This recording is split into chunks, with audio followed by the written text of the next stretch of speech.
সিলেটে হিজবুত তৌহিদ ছাত্র ফোরামের উদ্যোগে কুইজ প্রতিযোগিতা এবং বিজয়ীদের মাঝে পুরস্কার বিতরণ অনুষ্ঠিত হয়েছে। মঙ্গলবার দুপুরে সিলেট নগরীর জিন্দা বাজারস্থ নজরুল একাডেমিতে এই অনুষ্ঠানের আয়োজন করা হয়। মৌলভীবাজার জেলা হিজবুত তৌহিদ ছাত্র ফোরামের সভাপতি ফাহমিদা সুলতানা লিপির সঞ্চালনায় এবং সিলেট বিভাগ হিজবুত তৌহিদ ছাত্র ফোরামের সভাপতি ইমরান হাসান মারজানের সভাপতিত্বে অনুষ্ঠানে প্রধান অতিথি হিসেবে উপস্থিত ছিলেন হিজবুত তৌহিদের কেন্দ্রীয় সাংগঠনিক সম্পাদক শফিকুল আলম উকবা। আরও উপস্থিত ছিলেন কেন্দ্রীয় আন্তঃধর্মীয় সম্পাদক মোহাম্মদ আলী হোসেন, সুনামগঞ্জ জেলা হিজবুত তৌহিদের সভাপতি জাকির হোসেন প্রমুখ।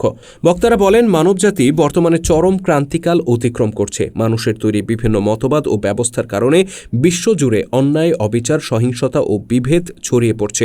ধর্মকে তার প্রকৃত উদ্দেশ্য থেকে সরিয়ে অনেক ক্ষেত্রে শুধুমাত্র ব্যক্তিগত উপাসনা এবং আচার অনুষ্ঠানের মধ্যে সীমাবদ্ধ করে ফেলা হয়েছে। ফলে মানুষ শান্তি ও নিরাপত্তা প্রতিষ্ঠায় ব্যর্থ হয়েছে। বক্তারা বলেন, একটি জাতির ভবিষ্যৎ নির্ভর করে তার তরুণ সমাজের চিন্তা ও চরিত্রের উপর। যদি তরুণরা জ্ঞান বিজ্ঞানের পাশাপাশি নৈতিক মূল্যবোধের জায়গা থেকেও বিকশিত হয়, তাহলে সমাজ আলোকিত হয়ে ওঠে।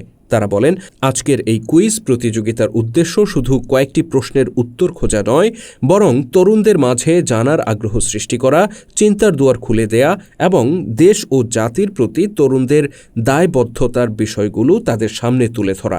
আলোচনা শেষে কুইজ প্রতিযোগিতায় বিজয়ীদের মাঝে পুরস্কার বিতরণের মধ্য দিয়ে অনুষ্ঠানের সমাপ্তি ঘোষণা করা হয়। অনুষ্ঠানে আরও উপস্থিত ছিলেন সিলেট বিভাগীয় হিজবুত তৌহিদের দপ্তর সম্পাদক আবু তাহের ভূঁইয়া, সিলেট জেলা ছাত্র ফোরামের সভাপতি ফারহানা সুলতানা মিলি প্রমুখ।